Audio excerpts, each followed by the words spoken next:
रात की घनी अंधेरी ने गांव को ऐसे अपनी गिरफ्त में ले रखा था जैसे काला कंबल तानकर हर चीज को ढक लिया गया हो।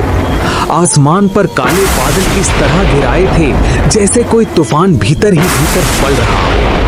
हवा के तेज झोंके बस स्टॉप के पुराने जंग लगे बोर्ड को झंझोर कर चीखने पर मजबूर कर रहे थे, जैसे वो भी किसी अनजाने डर की खबर दे रहे हों।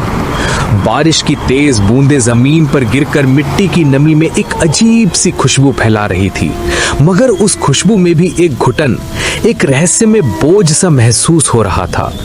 गांव के दूर कोने में कुत्तों के भौंकने की आवाजें लगातार गूंज रही थी और उनके साथ साथ झांगरों की सदा और भी खौफ बढ़ा रही थी। गांव वालों का मानना था कि इस आखिरी बस स्टॉप पर रात को रुकना सही नहीं है, क्योंकि यहाँ अक्सर अनोखी चीजें देखने को मिलती हैं। ऐसे ही समय में एक लड़का अपने रोजमर्रा का काम खत्म करके वहां आ पहुंचा।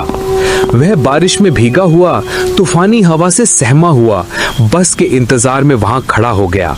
देर तक उसे यही उम्मीद रही कि शायद बस आ जाएगी, मगर पल बीतते गए और आखिरकार यह एहसास उस पर हावी हो गया कि आखिरी बस निकल चुकी है। अब तो सारी रात यहीं गुजारनी पड़ेगी। काश थोड़ी सी जल्दी आ गया होता। सामने एक दूसरा स्टॉप मध्यम रोशनी में डूबा हुआ दिखाई दिया, जिस पर एक बल्ब हल्की हल्की रोशनी दे रहा था। बारिश लगातार बरस रही थी और अंधेरा हर पल और गहरा होता जा रहा था। इसी घड़ी में उसे लगा कि सामने किसी कोने में कोई औरत बैठी है। वह पल महज एक नजर का था, मगर उस एक झलक ने उसकी आत्मा तक को हिला दिया। उस दृश्य में धुंधलापन था, बारिश की परत में लिपटा हुआ, जैसे हकीकत और वहम के बीच झूलता हो।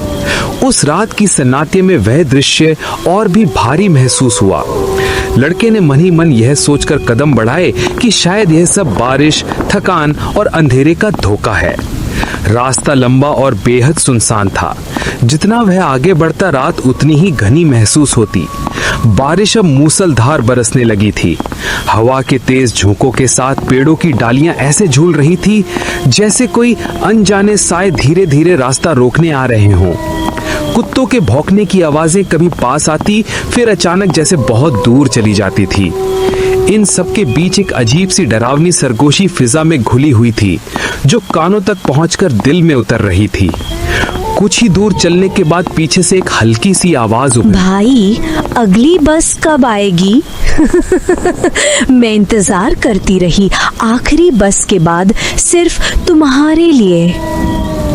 लड़के ने चौंक कर पीछे मुड़कर देखा, मगर अंधेरे के सिवा कुछ नजर न आया।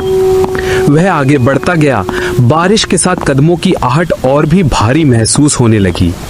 थोड़ी ही देर में वह आवाज फिर उभरी, अगली बस कब आएगी? मैं इंतजार करती रही आखिरी बस के बाद सिर्फ तुम्हारे लिए।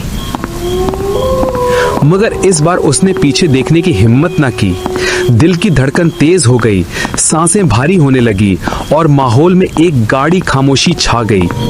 फिर अचानक एक ही पल में उसके सामने आसमान को चीरती हुई बिजली कड़की और तेज रोशनी में एक औरत का साया उभर आया। वह औरत अचानक अंधेरे के बीचों बीच खड़ी थी, जैसे जमीन से उगाई हो। उसका अस्तित्व बारिश में भीगता रहा और हर बिजली की चमक उसके साए को थोड़ी देर के लिए और साफ करती रही। पास जाने पर यह एहसास हुआ कि वह कोई आम इंसान नहीं, बल्कि किसी रहस्यमय हकीकत का हिस्सा है। उसके वजूद से एक अनोखी ठंडक और अजीब सी कंपकपी उठ रही थी। फिजा में एक बार और बिजली चमकी तो उसका चेहरा साफ दिखाई दिया। वह दृश्य इतना डरावना था कि देखने वाले के रोंगटे खड़े हो जाएं। और फिर धीरे धीरे वह साया जमीन से ऊपर उठने लगा, जैसे कोई छाया या चुड़ैल आसमान की ओर खिंच रही हो। वह मंजर ऐसा था कि दिल की डोरें टूटने लगे, सांस रुकने लगे और डर अपनी आखिरी हदें पार करने लगे। उस पल हर वहम हकीकत में बदलता दिखाई दिया। ये वह घड़ी थी जब इंसान अपने माने हुए विचारों को भूल जाता है। अंधेरों में लिपटे उस रात ने यह यकीन दिला दिया था कि कुछ अस्तित्व ऐसे भी होते हैं जो दिखते तो नहीं मगर हकीकत में सांस लेते हैं। आगे जानने के लिए नेक्स्ट पार्ट